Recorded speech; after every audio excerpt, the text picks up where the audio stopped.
The first phone call I ever made in a crisis was to my mother. The last phone call she ever needed to make in hers was to me. That's not a coincidence. That's a bond built over 53 years, one ordinary act of love at a time. Rebecca Watson was not a complicated woman. She didn't need to be. She was the kind of mother who showed up to every single one of my Little League games in a folding chair she brought herself, who packed my lunch until I was old enough to be embarrassed about it, and who sat up waiting every time I came home late, not to punish me, but because she simply couldn't sleep until she knew I was safe. That was her. That was always her. Love wasn't something Rebecca Watson talked about. It was something she did, daily, quietly, without keeping score. When my father passed, 12 years ago, a Wednesday morning in November, the kind of day that permanently changes the color of a month, she didn't fall apart. She grieved the way she did everything else, with dignity, with her chin up. She sold one car to cover the funeral costs without telling me until it was done, kept the house running on a fixed income, and still managed to have a hot meal on the table every Sunday for anyone who showed up. She never once called me to say she was struggling. Not once. In 12 years. So understand, when Rebecca Watson called me at 7:42 on a Wednesday morning and said her chest felt funny, I didn't hesitate. I didn't calculate. I didn't weigh my options because 53 years of that woman's love doesn't produce a man who hesitates. It produces a man who moves. Immediately. Without question. Without condition. What it doesn't prepare you for is the person standing between you and the door. Welcome to Dad's Raw Revenge. Get settled, because this one is going to take you somewhere. Drop a comment and let me know where you're watching from. Hit that like button and make sure you're subscribed. Trust me, you're going to love it here. Let me back up. My name is Wesley Watson. I'm 53 years old. I coach youth baseball on weekends, and I have been the kind of husband who thought that keeping the peace was the same thing as having peace. I was wrong. Took me a while. But I got there. It was a Wednesday, January 14th, 7:42 in the morning. I remember the exact time because I was standing in the kitchen watching the coffee drip. Slowly, like it too, didn't want the day to start, when my phone buzzed on the counter. Mom. I picked up on the second ring. Wesley. Her voice was thin, not her usual voice. Rebecca Watson didn't do thin. This woman had survived a husband, a recession, and a hip replacement without asking anyone for a single thing. Mom, you okay? I didn't want to bother you. There it is, 82 years old and still apologizing for existing. Funny how, I said, already moving toward the hallway. Just tight, and my left arm keeps going. She stopped. Mom, I'm sure it's nothing. Mom, stop, I'm coming. I hung up and stood there for exactly 3 seconds. My car, a 2019 Chevy Silverado, was sitting at Kowalski's Auto on Flatbush Street. Alternator, they'd called yesterday. Wouldn't be ready until Friday at the earliest. Okay, think Wesley, think. Eve's car. A silver Honda CR-V, sitting fat and unbothered in the driveway. Full tank. She'd filled it up herself on Monday. Eve was upstairs. I could hear the shower running. That long, luxurious 30-minute shower she took every morning like she was preparing for a photo shoot. I went to the bottom of the stairs. Eve.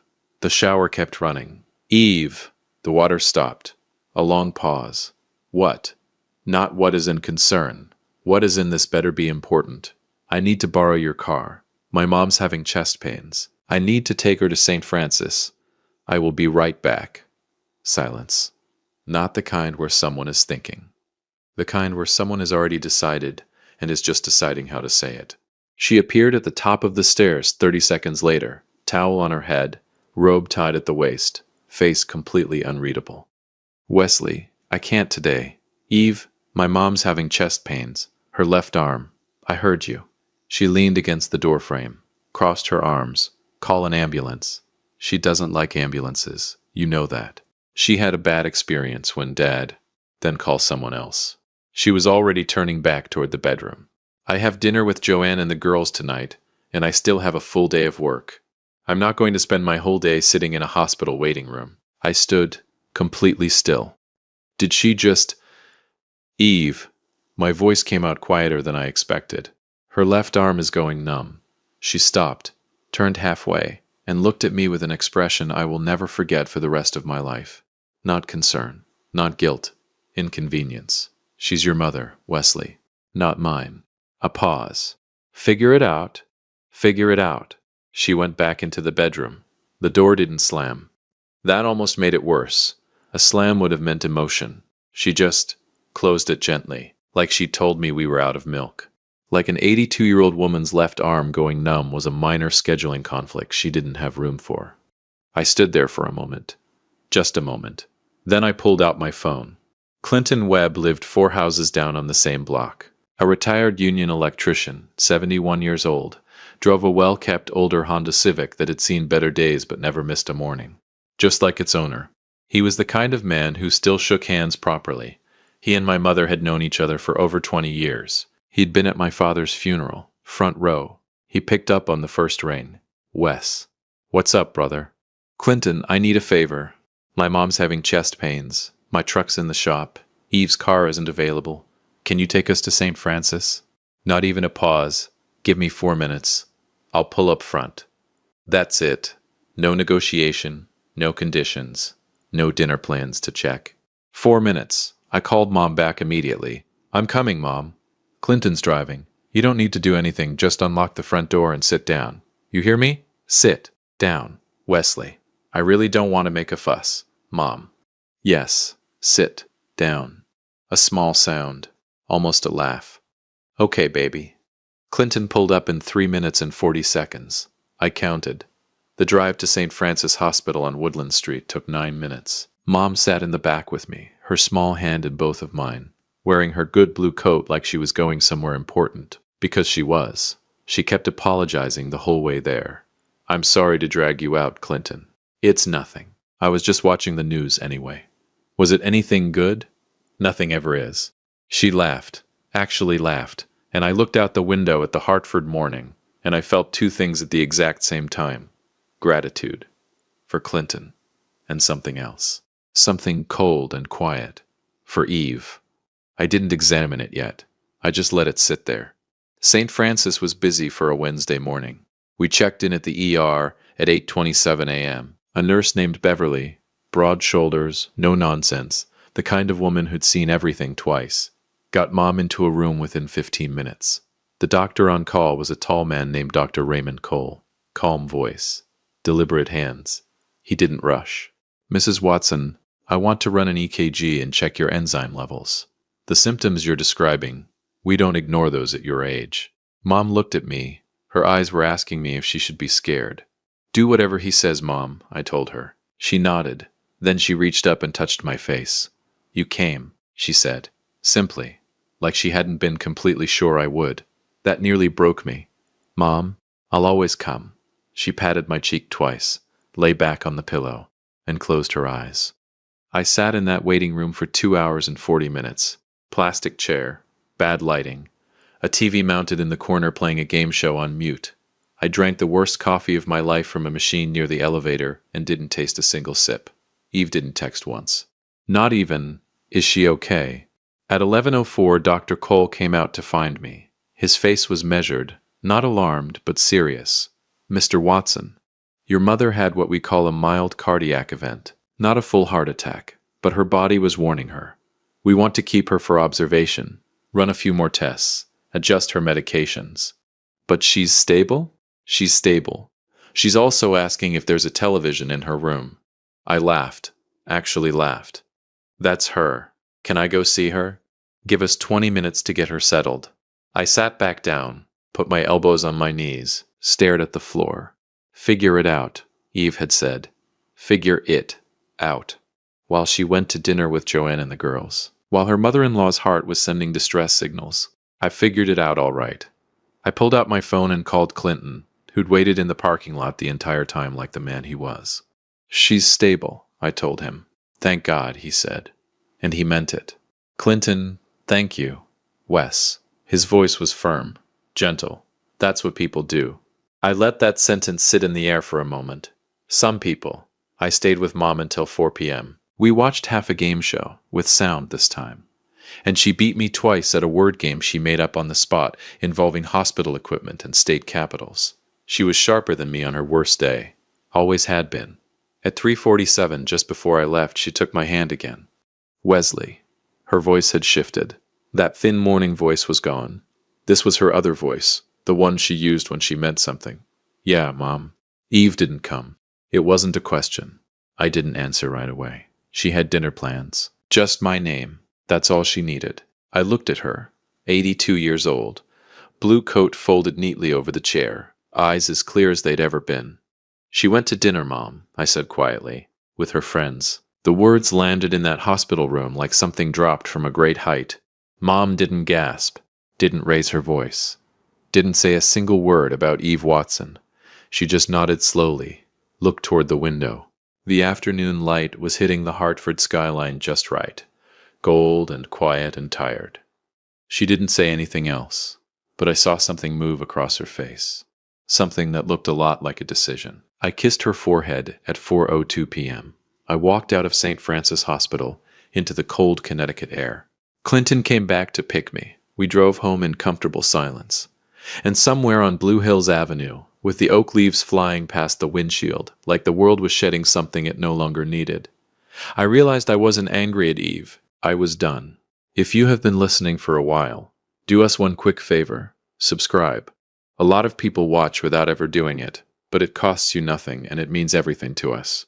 Hit the like button while you're at it, and drop your thoughts in the comments. Some people spend their whole lives making withdrawals from relationships they never bothered to deposit into. Eve had overdrawn for years. Thursday, January 15th, 6:58 in the morning. I woke up before the alarm. That's how you know something's sitting on your chest that sleep couldn't move. I lay there on my side of the bed, the left side, always the left. 11 years and I still slept like I was leaving room for someone who wanted to be there, and stared at the ceiling. Eve was still asleep. Hair spread across the pillow, breathing slow and even, completely unbothered. The woman could sleep through a verdict. I got up quietly, went downstairs, made coffee, yes, with the loud machine, and no, I didn't feel bad about it. Not even slightly. She chose dinner over my mother's left arm going numb. She could survive the coffee machine. I sat at the kitchen table and watched the morning come through the window over the sink. My phone was face down on the table. I flipped it over. No messages from St. Francis. No news was good news at 7 a.m. I thought about Mom, about the way she'd looked in that hospital bed. Small against the pillow, her good blue coat folded over the chair like she dressed up for the occasion of being sick. About the way she'd touched my face and said you came like she hadn't been completely sure I would. You came. 2 words. 82 years of love compressed into 2 words. And they nearly broke me all over again sitting at that kitchen table with my coffee going cold. She always came for me. Every single time. Without question. Without condition. The very least I could do was come for her. I was on my second cup when I heard Eve on the stairs.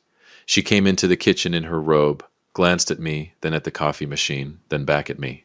You made coffee. Every morning for 11 years, I said, shocked it's still surprising. She poured herself a cup and leaned against the counter. There was a beat of silence. The specific kind that married people know. The kind that's waiting for someone to bring something up. She finally brought it up. How's Rebecca? Rebecca. Not your mom. Not Mom. Rebecca. Like she was a coworker, like she was somebody's acquaintance at a work function Eve had forgotten she'd attended. Stable, I said. Mild cardiac event. They're keeping her another day. She repeated it slowly like she was tasting the words. Another silence. How was dinner? I asked. She blinked. Just once. But I caught it. It was fine, she said carefully. Wesley, I want you to know, yesterday was really complicated for me. Complicated. I let the word sit there between us for a second. Your mother-in-law's heart was sending distress signals, and you were at a restaurant. But sure, complicated. Wesley, Eve. I said it the same way my mother said my name the night before. Just the word. Just the name. Flat and final. She stopped. I'm not doing this right now, I said. I'm just trying to explain. I know. I stood up, rinsed my mug. I heard you the first time. Yesterday. At the bottom of the stairs. I picked up my phone, my jacket, my keys, my spare keys, because my truck was still at Kowalski's, and I walked to the door. Where are you going? She asked. To see my mother. I didn't look back. Clinton drove me again. He didn't ask questions, didn't offer opinions. Just drove, one hand on the wheel, old country station playing low on the radio. There's a specific kind of friendship that doesn't need words to function. Clinton and I had that. Always had. We parked at St. Francis at 8:40 a.m. "I'll be here," he said. "Clinton, man, you don't have to." "Wes." He looked at me over the top of his glasses. "I'll be here." Some people show up. Make a note of who they are. Write it somewhere permanent. Mom was sitting up when I got to her room. Color back in her face. The thin voice completely gone. She was wearing her own nightgown. She'd refused the hospital gown after the first night, which honestly I respected deeply, and she had her reading glasses on, a crossword puzzle book open in her lap. 7 letters, she said the second I walked in. Betrayal. I stopped in the doorway, stared at her. She looked up over her glasses with the straightest face I'd ever seen on a human being. "For the crossword, Wesley." I laughed so hard the nurse looked in from the hallway. "Perfect," I said, dropping into the chair beside her bed. "Perfect." She counted the boxes, wrote it in, nodded with deep satisfaction. "You always were the smart one. I'm your only child, Mom. And still the smart one." We sat like that for a while. Easy. Quiet. The kind of quiet that only exists between people who have loved each other long enough to not need to fill every silence. She finished 2 more clues. I drank the terrible hospital coffee and didn't complain, because sitting in that room with her, even in a hard plastic chair, drinking something that tasted like regret, was exactly where I wanted to be. Where I would always want to be. Then she closed the book, set it on the bedside table, folded her hands in her lap. "Here we go. I want to call Paul this morning," she said. "Paul Logan. Mr. Paul Logan, attorney at law, Hartford County, 31 years in practice. He'd handled my father's estate. He'd drawn up Mom's will 6 years ago. Sharp man. Precise. The kind of lawyer who listened more than he talked, which in my experience was rarer than it should be. I kept my voice careful. "Okay. I've been thinking," she said, "since last night." "Mom, you don't have to. Wesley Andrew Watson. Full name. All 3. I hadn't heard all 3 since I was 17 and came home 40 minutes past curfew. Do not finish that sentence." I closed my mouth. She looked at me with those clear, steady eyes. The Hartford light was coming through the window again, softer this morning. It made her look younger somehow. Or maybe it just made her look exactly like herself, exactly like the woman who had packed my lunch and sat up waiting, and sold a car without telling me, and made Sunday dinners for 34 years on Maplewood Drive. My mother, the most constant thing in my life. "I've worked my whole life," she said quietly. "Your father and I, we scrimped and saved and went without, so that what we built would mean something. So it would go somewhere that mattered." A pause. "To people who showed up." I didn't say a word. Eve didn't show up, Wesley. I know. Not just yesterday. She picked up her crossword book.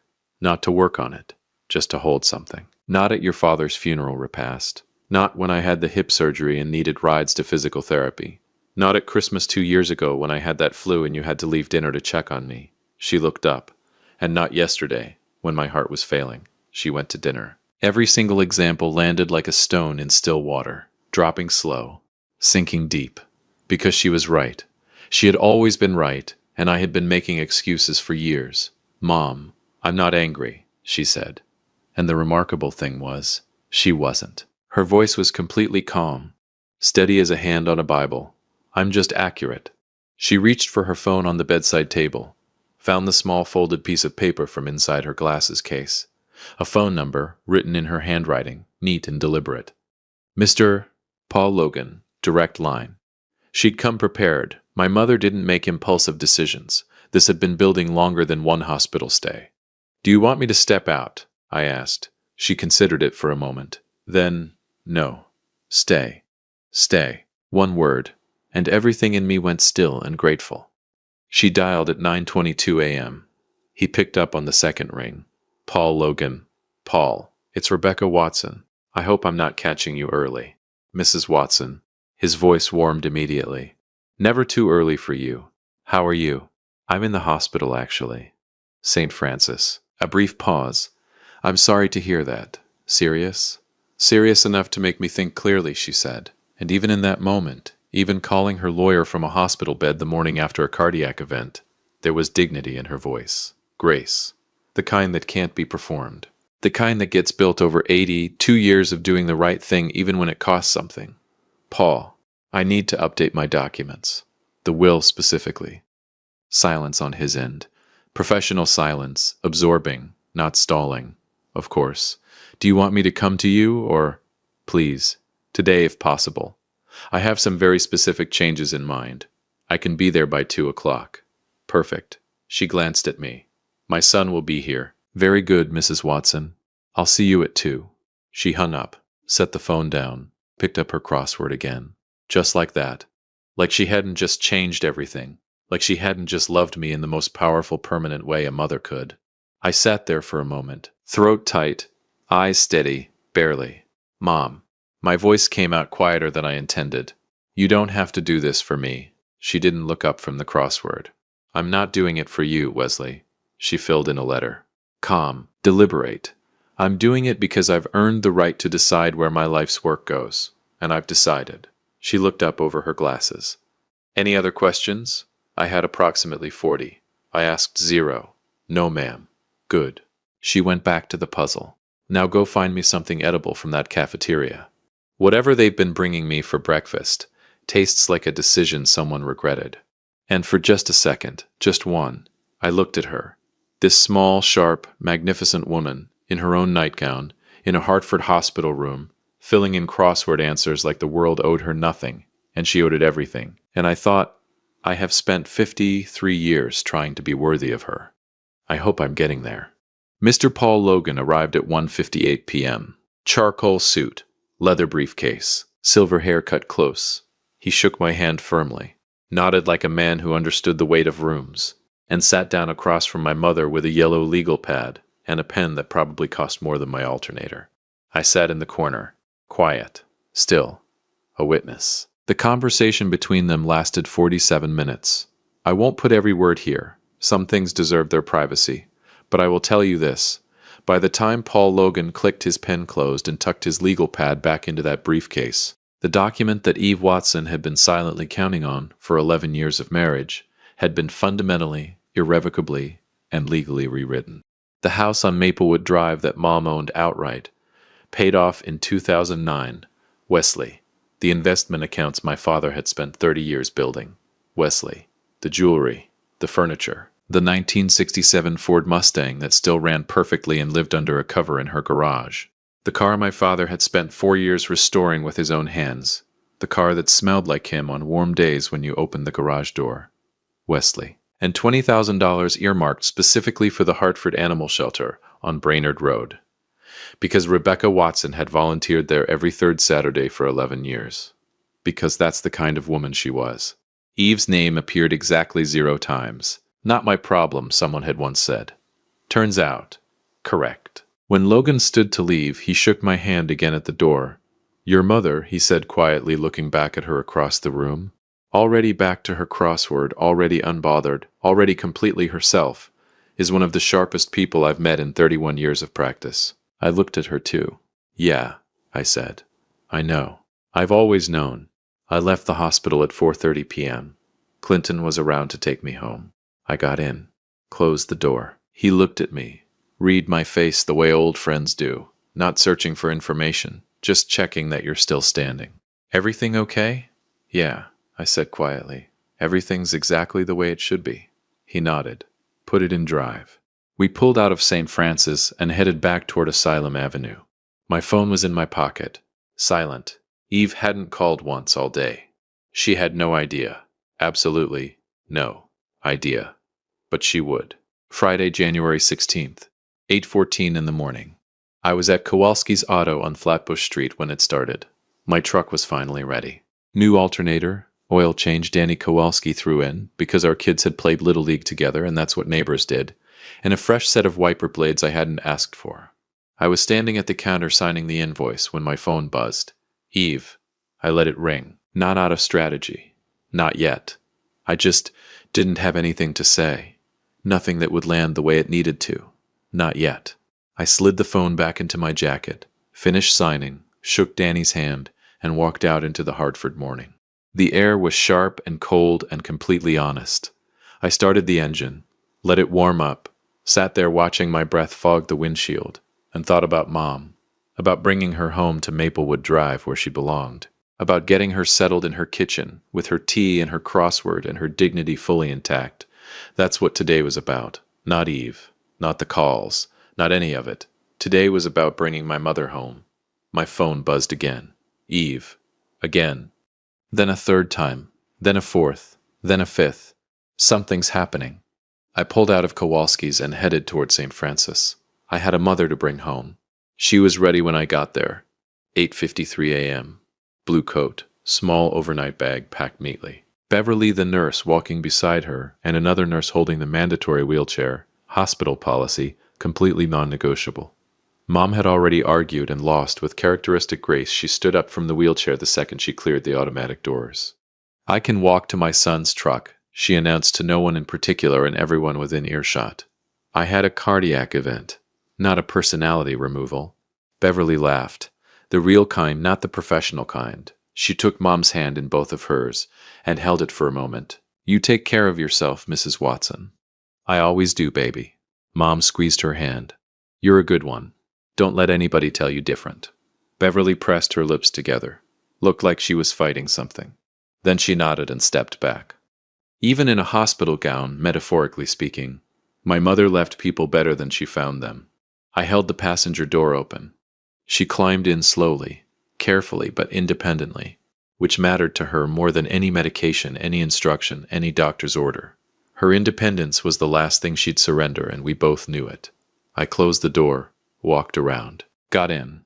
She looked at my phone sitting face up in the cup holder, lighting up every 30 seconds. Eve, Eve, Eve. 11 missed calls before 9 in the morning. Mom said nothing, just put on her seatbelt and smiled, faintly, out the window, like someone who had made a decision and was completely at peace with it. I got her home to Maplewood Drive first.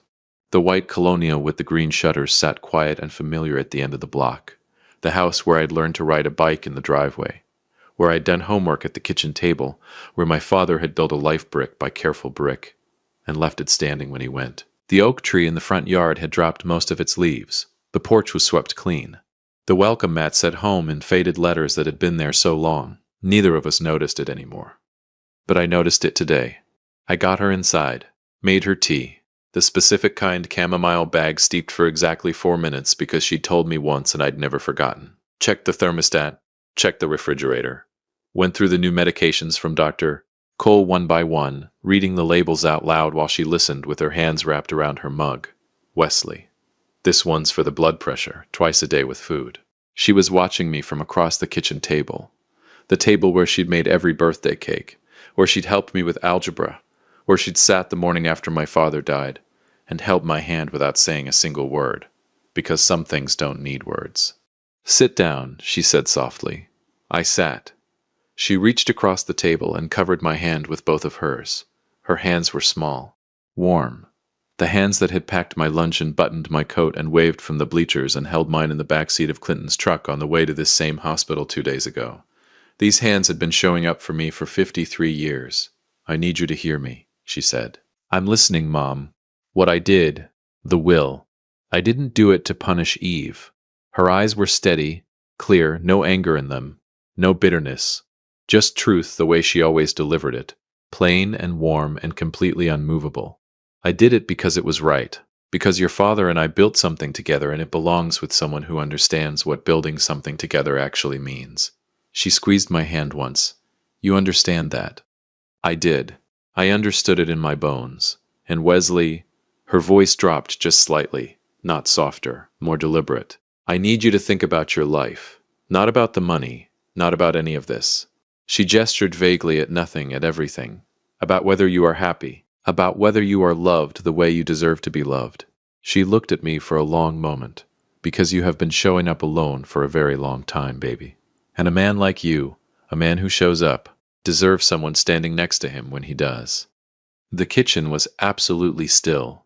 Outside on Maplewood Drive, a car passed slowly. The refrigerator hummed. Somewhere down the block, a dog barked twice and went quiet. Everything she said was true. Every single word. My throat tightened. My eyes burned just slightly at the corners. I didn't look away from her. "Yeah," I said. and my voice came out rough and quiet and completely honest. "I know, Mom." She nodded once, slowly, like that was exactly what she needed to hear. Then she patted my hand twice, the same way she'd patted my cheek in the hospital room 2 days ago, and released it. "Good." She picked up her tea, took a sip, set it back down. "Now, are you going to answer that phone or not?" My phone was buzzing on the table between us. "Eve, call number 29. I looked at it. Looked at Mom. She raised one eyebrow. I picked up the phone, turned it face down, let it buzz against the wood until it stopped. "Not yet," I said. The corner of her mouth moved, just barely. "Not yet," she repeated quietly, like she was tasting the patience in it. "I'll check on you tonight," I told her, "and tomorrow morning, and every morning after that." She waved a hand. "I know you will. I mean it, Mom. Wesley." She looked at me over her glasses. She'd put them back on at some point without me noticing. "I know you mean it. You have always meant it." I left Maplewood Drive at 1:15 p.m., drove home to Asylum Avenue, parked in the driveway behind Eve's silver CRV, sat in my truck for a full minute. 34 missed calls. 34. I went inside. Eve was in the living room, perched on the edge of the couch in her work clothes, both hands wrapped around her phone like it was the only solid thing left. She looked up the second I walked through the door. Her eyes were raw, sleepless. Something in her face had shifted in a way I hadn't seen before. The careful composure she wore like a second skin had cracked, and underneath it was something that looked a lot like a woman who had spent the entire day realizing exactly what she'd done. "Good," said something quiet in the back of my mind. "Stay there a while, Wesley." She stood up immediately. "I've been calling you all day." "I know," I said. I set my keys on the hook by the door, and I thought about Wednesday night, about my mom lying in that hospital bed with monitors on her chest and an IV in her arm, about the EKG, about the enzyme levels, about Dr. Cole's measured face telling me her body had been warning her, and about Eve's dinner and the girl's type, about the breadbasket getting passed while my mother's heart stuttered in the dark. I let that sit in my chest for exactly 1 second. Then I looked at my wife. "Did you know?" Her voice cracked on the last word. "About the will? Did you know she was going to—" "No, Wesley. I didn't know." I turned to face her fully. I found out with everyone else. She pressed her fingers to her mouth, composed herself. When she spoke again, it was quieter, more controlled. But underneath it, threaded through every word like a wire pulled too tight, was fear. Real fear. The kind that arrives when consequences finally catch up to choices. She took me out. Completely. Paul Logan's office called to confirm the changes were filed, and "Wesley, do you understand what that means?" "Everything we've been expecting." "Eve." My voice was calm, steady as I'd ever heard it. "I understand exactly what it means." "Then talk to her." The composure slipped again, just slightly. "Ask her to reconsider. Tell her it was a misunderstanding, that I was going to come to the hospital. You just what?" She stopped. I took one step toward her. Not aggressive, not angry, just present. Completely quietly present in a way I hadn't been in years, because I finally had nothing left to protect. "You just had dinner with Joanne and the girls," I said, while my mother was in a hospital bed with a cardiac event, while I was sitting in a plastic chair in a waiting room drinking machine coffee under fluorescent lighting. I paused, while Clinton Webb sat in a parking lot for 3 hours, because that's what people do. The color left her face slowly, completely, like water draining from a glass.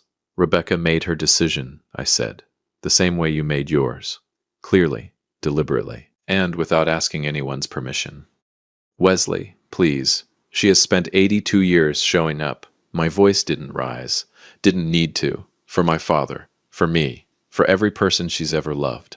She has never once, not once, chosen dinner over somebody who needed her." I looked at Eve for a long moment. She just finally stopped expecting everyone else to do the same. The living room was completely silent. Eve looked at me, really looked maybe for the first time in years, and I watched something move across her face. Not just fear now, something deeper than fear. The specific look of a person who has finally fully understood the size of what they lost. Not the money, not the will, me. She finally understood she had lost me, and the man standing in front of her, calm, clear-eyed, keys in his hand, heart finally at peace, was not the man who had stood at the bottom of those stairs on Wednesday morning still hoping she'd say yes. That man was gone. Her phone buzzed in her hand. She looked down at it. My mother's name on the screen. She looked up at me, eyes wide. Something that might have been hope. I looked back at her for exactly 1 second, and I felt it. The last thread of something I'd been holding on to for 11 years finally going slack. Not with anger. With something quieter. With release. I picked up my keys from the hook. I'm going to check on my mother, I said. I opened the front door. The Hartford air hit me. Cold, clean, honest, and completely free. Oh, I said, turning back one final time. Eve stood in the middle of the living room, phone in hand, my mother's name glowing on the screen, 38 calls worth of consequence written into every line of her face. I looked at her for exactly 1 second, and I felt nothing but clarity. You should probably answer that. I closed the door behind me, and I exhaled. The kind of exhale that comes from somewhere so deep you didn't even know you'd been holding it. I stood on that porch for just a moment. The January air hit my face, cold and clean and honest, and something settled over me that I hadn't felt in years. Clarity. Not anger, not bitterness, not the hot rush of a man who just had enough. Just clarity, the quiet, unmistakable clarity of a man who had finally, after years of telling himself things were fine, after years of smoothing things over and swallowing things down and sleeping on the left side of a bed, leaving room for someone who never moved toward him, finally seen his life exactly as it was. I had not been married for 11 years. I had been enduring for 11 years. There is a difference. And standing on that porch, with my mother's voice still in my ears, and Eve's face still in my mind, I finally understood it completely. The hospital didn't make me see it. Rebecca Watson lying in that hospital bed with a cardiac event while her daughter-in-law passed the breadbasket at dinner. That didn't plant a seed. It burned the whole field down, and showed me exactly what had always been growing there. I walked to my truck, started the engine. The radio came on low, something old, something my father used to hum on Saturday mornings in the garage, and I let it play. I didn't make any decisions that night, beyond one. I was not going back into that house. Not that night. And somewhere, in the place where a man knows things before he's ready to say them out loud, I knew it wasn't just that night. Loyalty and love deserve a legacy. If you enjoyed this story, join our community by hitting that like button and subscribing for more real, raw, and family stories. I will see you on the next one.